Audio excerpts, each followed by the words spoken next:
দিলুম মারে। আচ্ছা তুই বড় হয়ে কি হতে চাস বল? আরে ফায়ার ফাইটার।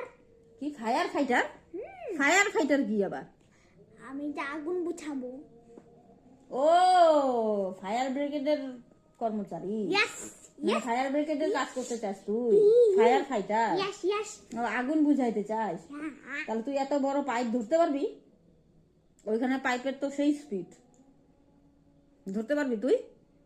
ঠিক আছে, মানুষে উঠাই, মানুষ আমার উঠাবো, আমি ধরবো।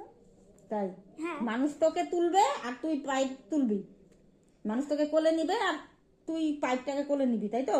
তারপরে তুই আগুনের সামনে নিয়ে গিয়ে ওইটার মধ্যে দিয়ে মানে জলের পাইপটা ধরবি আর আগুনটা মুছে যাবে। হ্যাঁ? হাসি পাচ্ছে কথা শুনে। কি হাসি পাচ্ছে কেন? হ্যাঁ হাসি পাচ্ছে। তুই তো তাই বললি যে মানুষ আমাকে উঠাবে আর আমি পাইপটাকে উঠাবো আর পাইপটা আগুনের সামনে ধরবো আর আগুনের মধ্যে পাইপ দিয়ে জল দিব আর আগুন সব বুঝে যাবে। হয়ে যায় তাহলে। হ্যাঁ, যদি যদি উপরওয়ালা কাছে পাঠাতে, উপরওয়ালা